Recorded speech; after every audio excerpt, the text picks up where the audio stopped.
प्रज्ञान YouTube channel में जुड़े हुए सभी सत्संगी जनों एवं प्रबुद्ध श्रोताओं का स्वागत है। सभी का अभिनंदन है और सभी को मेरा प्रेम पूर्वक जय श्री। योग दर्शन के पिछले आख्यान में अष्टांग योग जो है उसका संकेत किया गया और जो योग के 8 अंग हैं उनके बारे में बताया गया कि यम, नियम, आसन, प्राणायाम, प्रत्याहार, धारणा, ध्यान, समाधयो अष्टाव अंगानि। इसके अनंतर इन अंगों को पृथक रूप से विस्तृत रूप से जो है महर्षि पतंजलि ने बताया। उसी पर आज का आख्यान आरंभ करेंगे।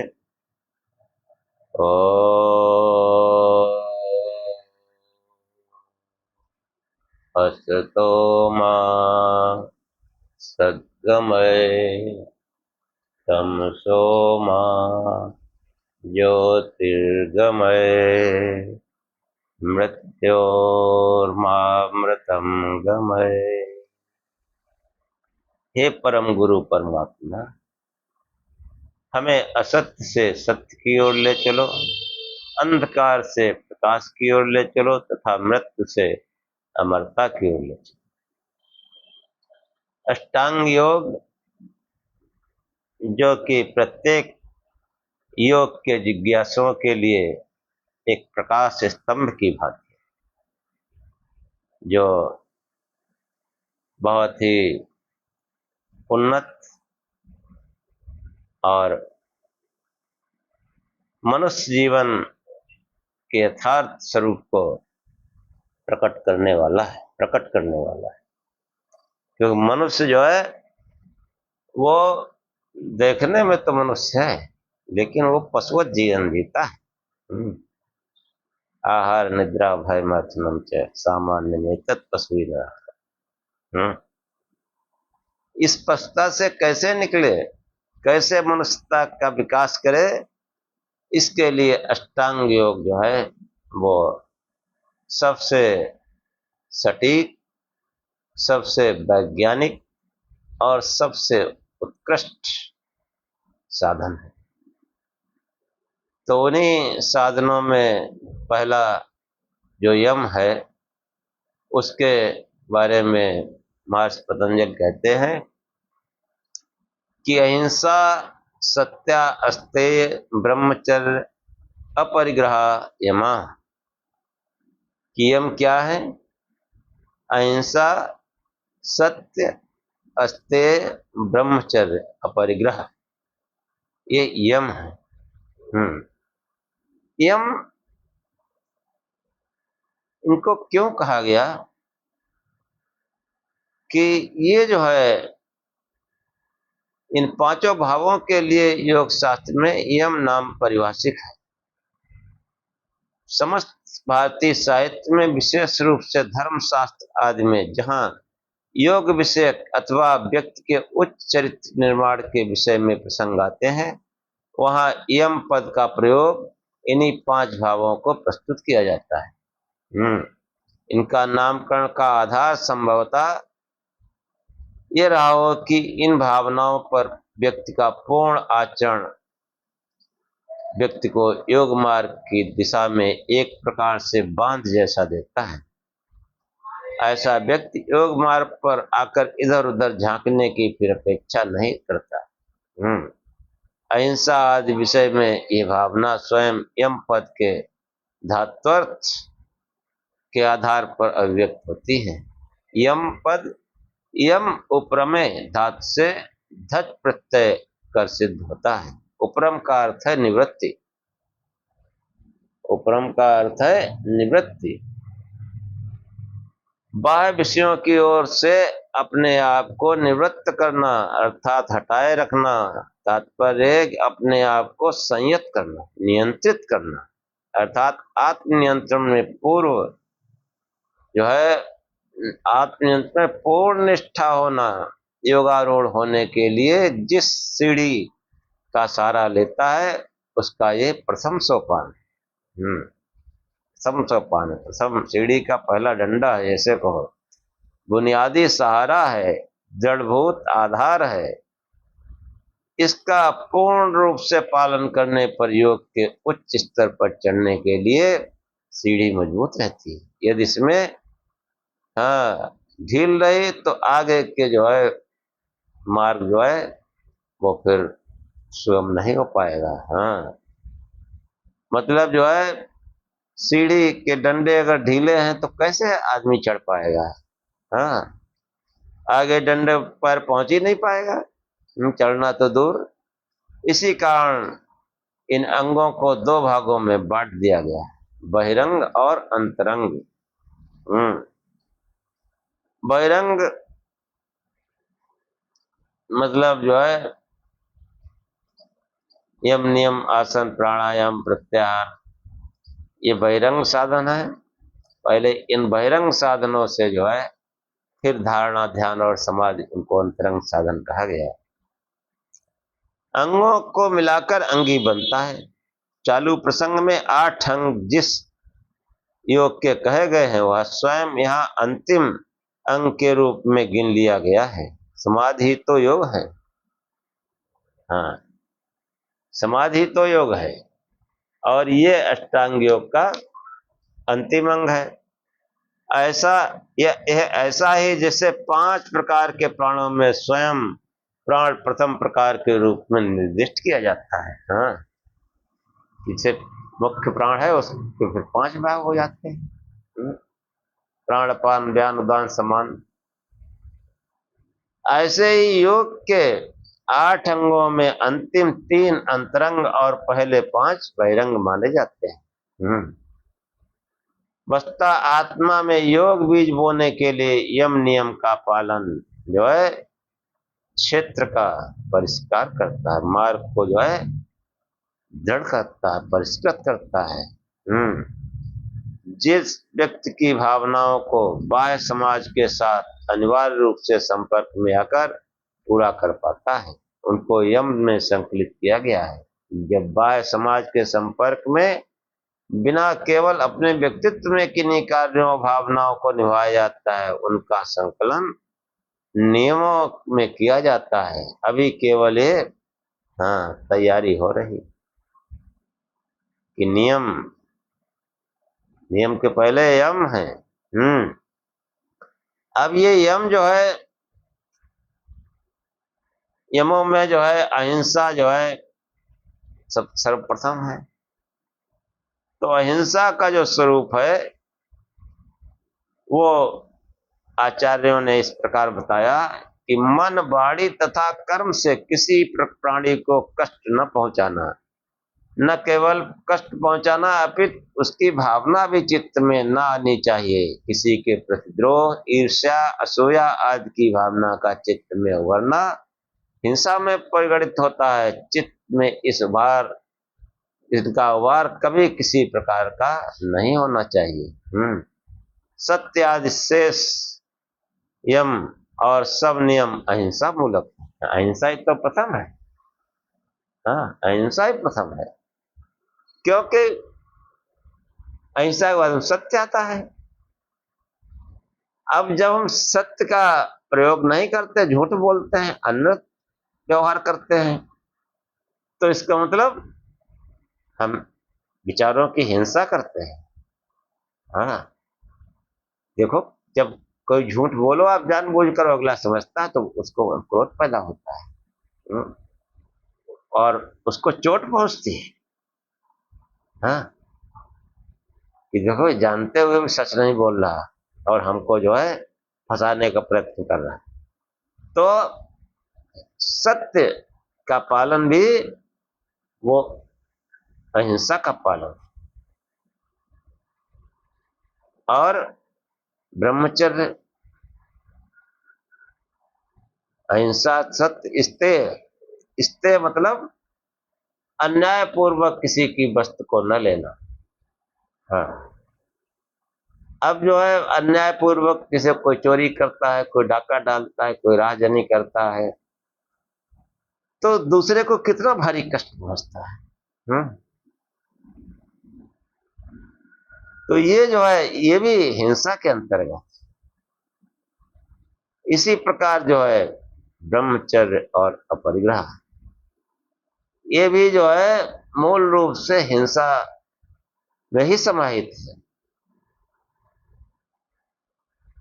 क्योंकि ये दोनों, ये चारों भाव,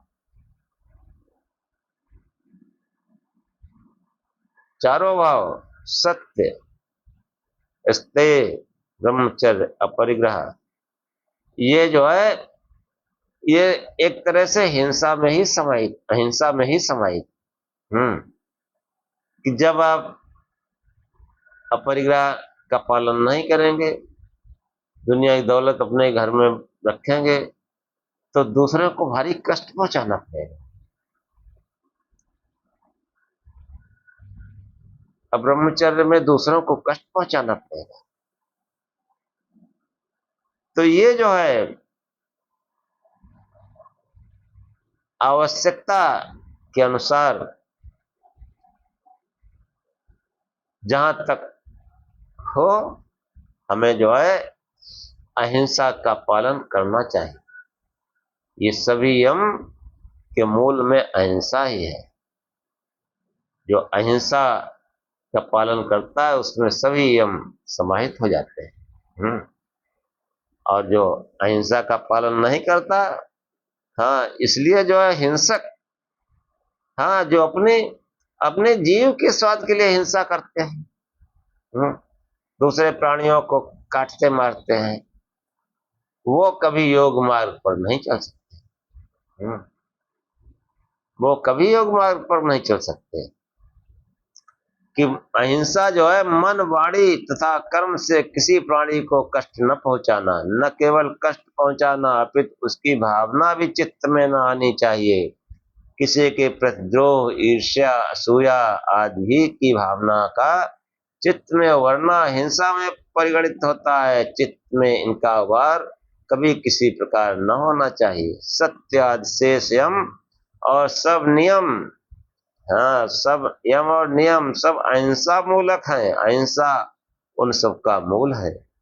इन सब के बीच मुख्य अंग है। अपने अंशदान से अहिंसा को पूर्ण रूप में सिद्ध करने के लिए ही इनका प्रतिपादन है। हाँ, कि जो बाकी यम नियम है वो अहिंसा को स्थापित करने के लिए है। हाँ, देखो गौतम बुद्ध ने अहिंसा पर ही बल दिया, कितने महान संत हुए। तो जितने भी संत हैं वो कभी हिंसक नहीं होते, और उनके पास पहुंचकर कोई हिंसा कर भी नहीं सकता। हाँ, उनका ऐसा प्रभाव होता है उनके आसपास, वहां सब हिंसा का भाव जो पहुंचते हैं वो भी भूल जाते हैं। इसीलिए संतों के सानिध्य से जो है आध्यात्मिक उन्नति, सब प्रकार की उन्नति होती है।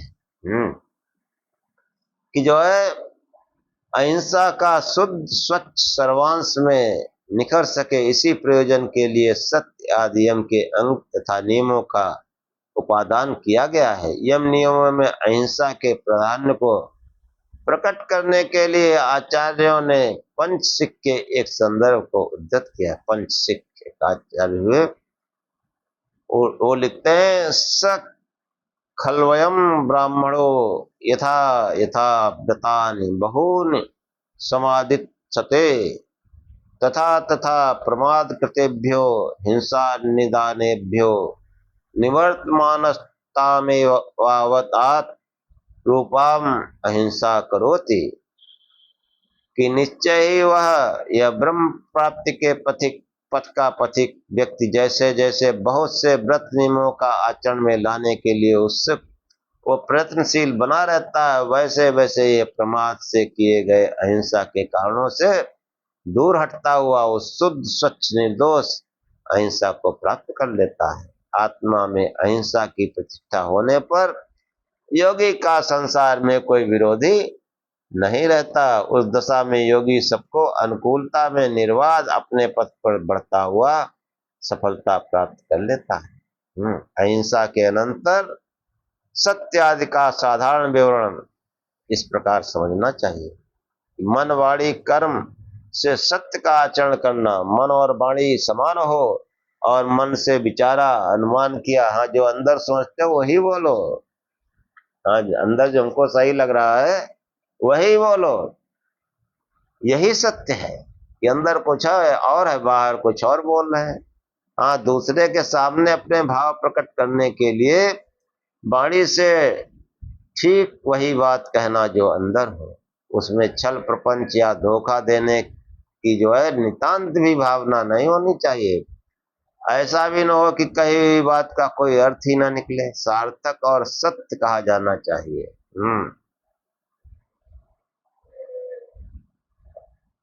मनुस्मृति में जो है लिखा हुआ है कि सत्यम ब्रूयात् प्रियम ब्रूयात्, न ब्रूयात् सत्यम प्रियम, प्रिय च ब्रूयात् प्रिय च नानृतम ब्रूयात्, एष धम्मो सनातन है।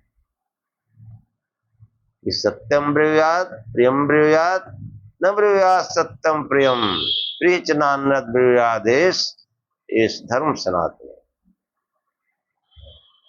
कि सत्य बोलो, प्रिय बोलो, सत्यम ब्रूयात् प्रियम ब्रूयात्, न ब्रूयात् सत्यम प्रियम, जो अप्रिय हो, हाँ अप्रिय होगा तो वो हिंसा के भाव में आ जाएगा।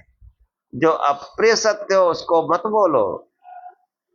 प्रीच नानृत ब्रूयादेश, जो प्रिय तो हो मगर अनर्थ हो, झूठ हो, उसको भी मत बोलो। इस धर्म सनातन, ऐसा जो है सनातन धर्म है। सनातन धर्म के जो है मूल में वाणी का बहुत प्रभाव है, यानी सत्य का बहुत प्रभाव है। सत्यम ब्रूयात् प्रियम ब्रूयात्, न ब्रूयात् सत्यम प्रियम, प्रियम च नानृत ब्रूयात्, एष धर्म सनातन है। मनुस्मृति का श्लोक जो है सत्य बोलने पर जो है फल देता है। कि ऐसा बोलो जिससे लोगों का कल्याण हो, हित हो। हाँ किसी को चोट पहुंचाने वाली बात मत करो, और किसी को प्रिय लगे ऐसा भी, मतलब ऐसा अनर्थ मत बोलो। हाँ झूठ इसीलिए बोलते हैं कि खुश हो जाएगा। तो ये जो है हम सत्य बोले और प्रिय सत्य बोले, और उसमें लोक कल्याण की, जन कल्याण की भावना हो, ऐसा सत्य बोले। हाँ हाँ अहिंसा सत्य, फिर अस्तेय, इस्तेय मतलब चोरी को कहते हैं, उसका जो है उसका बिल्कुल त्याग कर देना चाहिए। जिस द्रव्य पर किसी दूसरे का अधिकार है उसको अवैधानिक रूप से कभी ग्रहण न करें, न ग्रहण करने की इच्छा करें। अन्य के द्रव्य के प्रति लालसा भी नहीं होनी चाहिए। लालसा उभर आने पर आगे अन्य दोष विकार उत्पन्न होकर स्तेय के रूप को धारण कर लेते हैं। इस सब का पूर्ण त्याग अस्तेय है। और फिर ब्रह्मचर्य, काम वासनाओं से सर्वात्मा बचते हुए प्रयत्न पूर्वक जो है रहना चाहिए। जितेंद्रिय, इंद्रियों के विषय में आसक्ति को न उभरने देना ब्रह्मचर्य है। यह पथ बड़ा दुर्गम होता है पर पूर्ण संयम इसको पार करने में सफल हो जाता है। संयम करो, धारणा ध्यान समाधि करो, उसको संयम कहा गया है।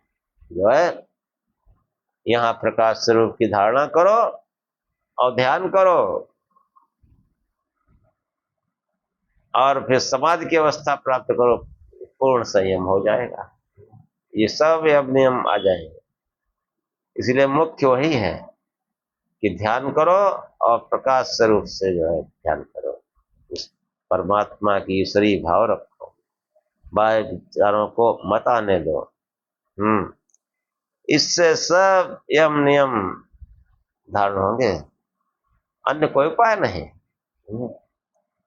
अन्य कोई उपाय नहीं। ध्यान करो कि जो है आहार आदि की कामना स्वाभाविक है, अपरित्याज्य भी, हाँ, जो है कामनाओं में आसक्त होना अच्छा नहीं, पर कामनाहीन होना भी संभव नहीं। वेद ज्ञान की प्राप्ति और वैदिक कर्मानुष्ठान कामना मूलक है, ये हमको करते रहना चाहिए। बिना कामना के कोई कार्य संसार में देखा नहीं जाता। जो कुछ किया जाता है वो कामना से प्रेरित होता है, फलता शास्त्रीय कामना को परित्याज्य नहीं समझना चाहिए। जो वेद अनुकूल है, जो शास्त्र अनुकूल है, वो कामनाएं, वो कार्य हमको करना ही चाहिए। इसलिए शास्त्र विधान की उपेक्षा करके भौतिक विषयों में केवल इंद्रियाराम के लिए कामना को परित्याज्य माना गया। पूर्ण रूप से ब्रह्मचर्य के साथ अन्य इंद्रियों को भी विषयों में निर्वाध प्रवृत्त होने से रोकना, ये ब्रह्मचर्य की सीमा में आता है। अपरिग्रह, जो अंतिम यम है वो अपरिग्रह। अपरिग्रह मतलब आवश्यकता से अधिक वस्तुओं का संग्रह न करना अपरिग्रह है।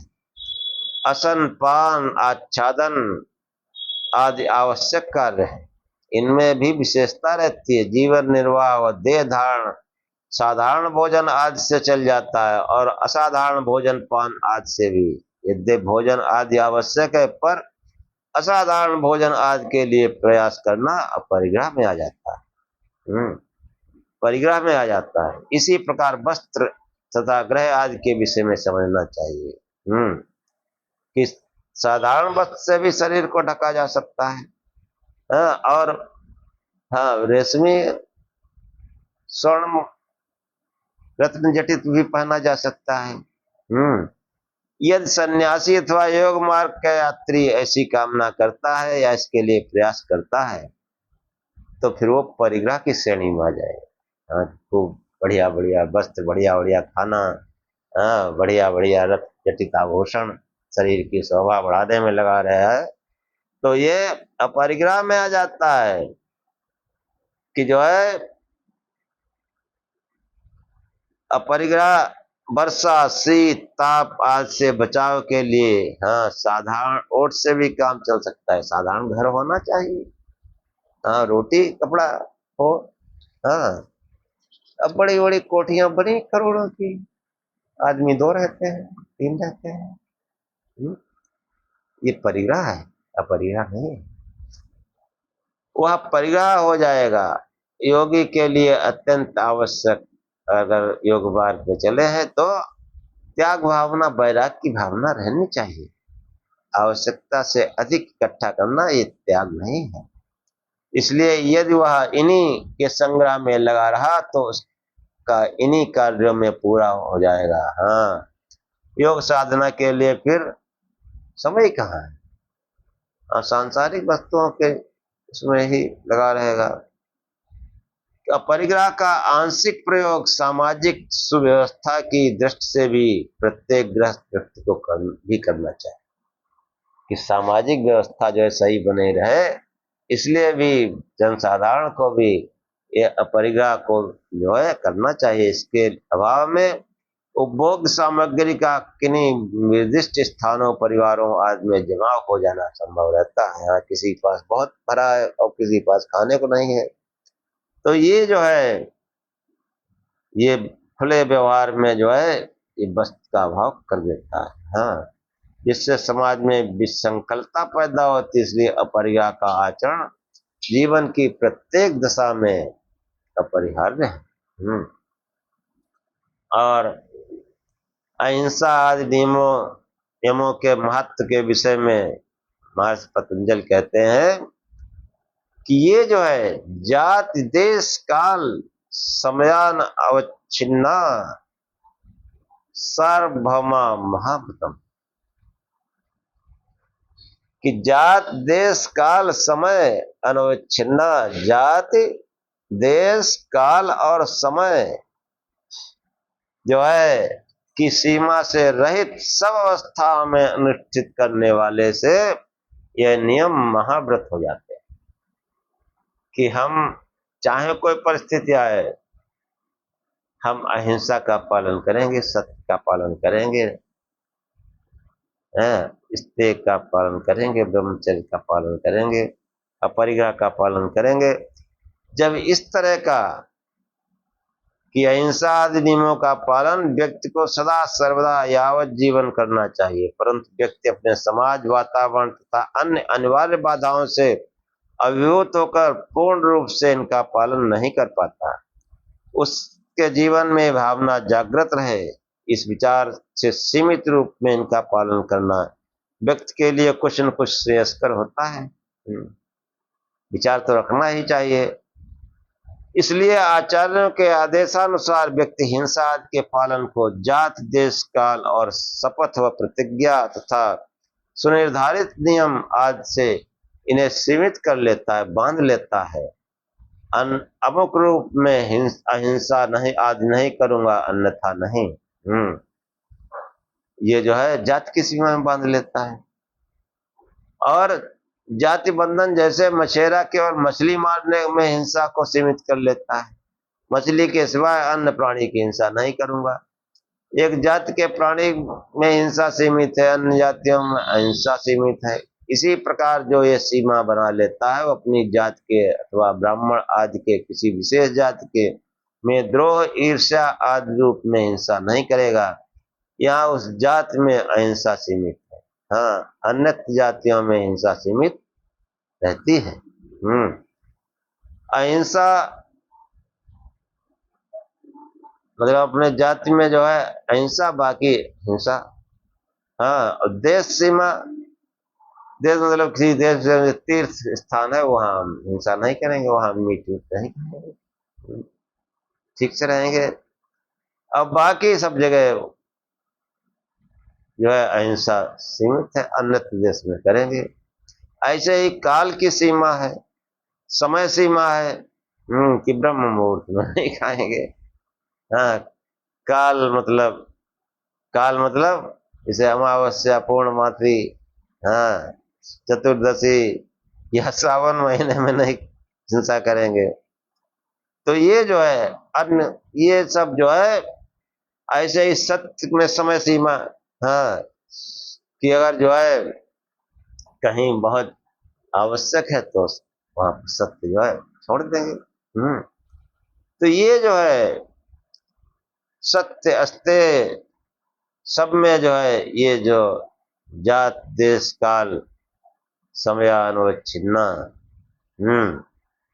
तो ये जो है जब इन सब सीमाओं को लांघ जाता है, पूर्ण रूप से सर्वदा सर्वथा अहिंसा आदि सब विषयों में पालन किया जाता है, तब ये महाव्रत हो जाते हैं। हाँ, व्यक्ति को उन्नत स्तर तक पहुंचाने वाले व्रत नियम अन्य अवस्थाओं में जो छूट के अवसर हैं, ये आंशिक व्रत कि हम फला महीने में नहीं खाएंगे, अमावस्या पूर्णमासी को मीट नहीं खाएंगे, बाकी खाएंगे, तो आंशिक व्रत। या जो है फला जीव की हत्या नहीं करेंगे, जैसे होता है कि जो मछली खाएंगे बाकी नहीं खाएंगे, मछली मारेंगे बाकी नहीं मारेंगे, मछुआरा है। हाँ, चिकवा कहता हम बकरा काटेंगे और कुछ नहीं काटेंगे। तो ये जो है ये आंशिक व्रत है, ये महाव्रत नहीं है। महाव्रत जो है इन जात, देश, काल, समय, इन सब सीमाओं को जब लांघ जाता है तो महाव्रत हो जाते हैं। और इनका जो है पालन जो है वो विशिष्ट अवस्था में हो जाता है। हाँ, वो बहुत ही व्यक्ति को उन्नत स्तर पहुंचा देता है। हाँ, जो ये आंशिक रूप से करते हैं वो भी ठीक है, लेकिन करने की भावना रखनी चाहिए। कि जो है यम के बाद में जो है वो नियम आते हैं। पहला अंग क्या है?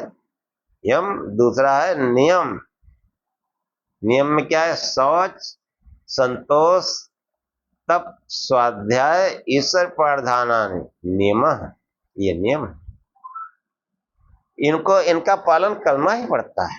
शौच मतलब साफ सफाई, और शौच जो है वो दो प्रकार के, एक बाह्य शुद्धता, एक आंतरिक शुद्धता। सत्व शुद्धि। तो बाहर जो है, हाँ, साबुन आबुन लगाया, कपड़े साफ किए, घर वर साफ किया, ये बाहरी शुद्धता है, ये भी जरूरी है। और वो आंतरिक शुद्धता कैसे होगी? वो यम नियम के पालन से होगी। अब वास्तविकता यह है कि वो ध्यान करने से होगी। आंतरिक शुद्धता, आंतरिक शुद्धता ध्यान करने से होगी। यम नियम ध्यान करने से पालन होगा। इसीलिए जो है कपिल मुनि ने जो है धारणा, ध्यान, समाधि, ये तीन ही चीजें बताई हैं। हाँ, वो ज्ञान है। और ये बिल्कुल जो है इसको एकदम व्यवहारिक, हाँ, बहुत ही सटीक रूप से बताया है। लेकिन वो ज्ञान योग है, वो चलेगा वैसे ही। नहीं तो यम नियम का भी पालन नहीं कर पाओगे। इसलिए जो है उचित वृत्तियों के निरोध का कार्य शुरू करो भाई। क्या आंख मूंद लो, बाहर की जो है वृत्तियां उचित में ना आए, यही तो ध्यान है कि सीधे बैठ जाओ और प्रकाश स्वरूप से ध्यान करो, अन्य कोई वृत्ति ना आने दो। तो उससे क्या होगा? उससे ये सब आठों अंग, धारणा मतलब कि जिस देश में जैसे आज्ञा चक्र में ध्यान कर रहे, अब इधर उधर नहीं जा रहे हैं, इधर उधर कोई आज्ञा चक्र में प्रकाश स्वरूप चिंतन है, अब इधर उधर नहीं जा रहे। इसका मतलब जहां हमने अपने चित्त को लगाया वहीं वो लगा हुआ है, यही धारणा है। और उस धारणा से जो है जब निरंतर बुद्धि उसमें चलती रहती है, उस प्रकाश स्वरूप में, वही ध्यान है। और ध्यान करते करते वो अपने स्वरूप का जो है उसको ज्ञान हो जाता है। अन्य जो है अर्थ सब दूर हो जाते हैं। जिस निमित्त से ध्यान किया गया वो निमित्त प्रकाशित हो जाता है और समाधि की अवस्था हो जाती है। तो ये जो जितने भी हैं, लेकिन ये समझना बहुत जरूरी है कि हम ध्यान कर रहे हैं, कुछ यम नियम कुछ पालन हो रहे ही नहीं। कि नियम मतलब जो है ठीक है, और ठीक है आज नहीं कल नहा लेंगे, नहीं, बिना साफ सफाई के, कुछ सर्दी वर्दी है, कोई व्यवस्था नहीं है स्नान करने की, तब भी हाथ मुंह धो ले अपना, थोड़ा सा साफ सुथरे हो जाए। और किसी कीमत नहीं हो सकता तो कोई बात नहीं, बैठो भाई, अंतर की ही शुद्धि में लगो। लेकिन ये कोई नियम नहीं है। ये जो है आपात दशा में, जैसे कि ट्रेन में सफर कर रहे हैं, वहां भी हाथ मुंह धोने की व्यवस्था रहती है। हाथ मुंह धो के अपना कहीं बैठ जाओ सीट वीट पर, थोड़ी देर आंख मूंद के, नहीं उसमें हिलता डुलता है तो थोड़ा सा धोख लगा लो, आंख मूंद लो, हाँ, तब भी कुछ होगा। हाँ, वो उतना काम नहीं करेगा लेकिन काम करेगा, मन को जो है शांत करेगा। तो ये जो है नियम, ये बहुत जरूरी है। ध्यान करो, नियम से करो, और ध्यान करो नियमित रूप से, शुद्धता रखो। गंदगी में चित्त वृत्तियों का निरोध नहीं होगा। बाहर की जो है शुद्धता तो नहा धो के, साबुन आबुन लगा के, कपड़े धो के, हाँ, घर द्वार स्वच्छ करके की जा सकती है। आंतरिक शुद्धता विचारों से होती है। अहिंसा, ये यम जैसे विचार, शास्त्रों का विचार, हाँ, ध्यान, उससे जो है सत्य शुद्धि होती है। प्रकाश स्वरूप से ध्यान करने से वो सत्य शुद्धि होती है। कि देखो ये जो है शौच, शौच का मतलब पवित्रता, इसके दो भेद हैं, बाह्य और अभ्यंतर।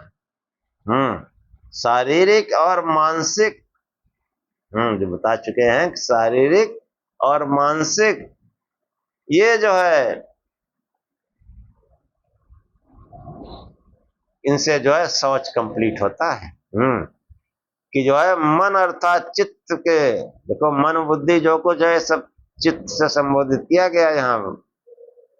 उस चित्त में जो है ईर्षा द्वेष मद मात्सर्य राग आदि का प्रक्षालन करना, और ये ध्यान से ही होगा। व्यवहारिक रूप जो वास्तविक चीज है वो जो है वो उसकी जो मूल है वो सांख्य में बता दी गई है, धारणा ध्यान समाधि। और उस धारणा ध्यान समाधि से ये फिर राग, ये बहिरंग क्यों बताए गए, ये जो यम नियम क्यों बताए गए, सांख्य में तो बताया नहीं गए। ये यम नियम इसलिए है कि ध्यान कर रहे ये सब समाहित हो रहे हैं नहीं, ये समाहित हो रहे हैं तो इसका मतलब ध्यान सही चल रहा है। और ध्यान के बगैर समाहित भी नहीं, क्यों, ध्यान ही तो चित्त वृत्तियों का योग है, निरोध है। और चित्त वृत्तियों के निरोध से जो है यम नियमों का पालन हो जाता है। तो शौच जो है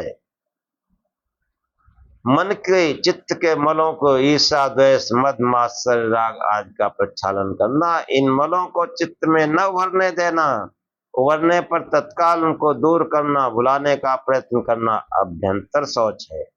योगी इसका पूरा ध्यान रखे। ये अभ्यंतर शौच ध्यान से आती है, इसलिए इन सब चीजों पे ज्यादा फोकस करो, लेकिन कम फोकस करो ध्यान के, कि आसन मार के बैठो, यम नियम फिर आसन आएगा, आसन से शुरू करो, आसन में बैठो और जो है ध्यान करो, और ध्यान में जो है फिर धीरे धीरे यम नियम पालन होंगे। जो भी हमको गुस्सा आता था अब कम हो जाएगा, वहाँ अहिंसा का पालन होगा। हाँ, झूठ बोलने की प्रवृत्ति नहीं रहेगी, ध्यान करने से होगा। क्योंकि असली योग ध्यान ही है। ताम योगामित मन्यते स्थिराम इंद्रिय धारणाम अप्रमत्तदा भवति योगो हि प्रवाप्यो। कि नचिकेता जो है उसको उपदेश करते हिमाचार्य कहते हैं कठोपनिषद में कि हे नचिकेता, ताम योगामित मन्यते स्थिराम इंद्रिय धारणाम, इंद्रियों की स्थिर धारणा को योग कहा जाता है। योग में मानता हूं कि हमारी समस्त इंद्रियां बाह्य विषयों का चिंतन न करके हे वस्तु में लगे, उस प्रकाश स्वरूप में लगे, उस आत्म स्वरूप में लगे, इसको योग कहा गया है। कि ध्यान जब करेंगे सब बार समेट कर आज्ञा चक्र में प्रकाश स्वरूप से चित्त को लगाएंगे तो क्या होगा कि अप्रमत्तदा भवति, उससे मनुष्य सावधान हो जाता है।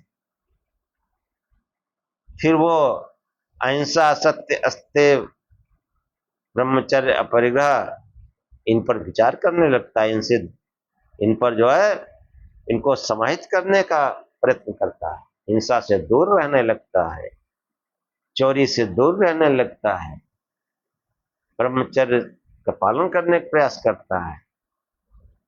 हाँ, ज्यादा संग्रह की इच्छा नहीं करता, झूठ बोलने का प्रयत्न नहीं करता, जहां तक बनता है वो, तो वो अप्रमत्त यानी सावधान हो जाता है।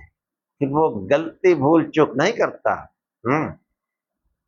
कि प्रमत्तदा भवति योगो ही प्रभाप्यो, योग से प्रभव और अप्यय जो शुभ लक्षण है, जो शुभ कार्य है, हाँ, जो गुण है, सद्गुण है, उनका जो है उद्भव होता है। सद्गुण जो है वो यही यम और नियम है, यही सद्गुण है, इनका जो है उद्भव होता है।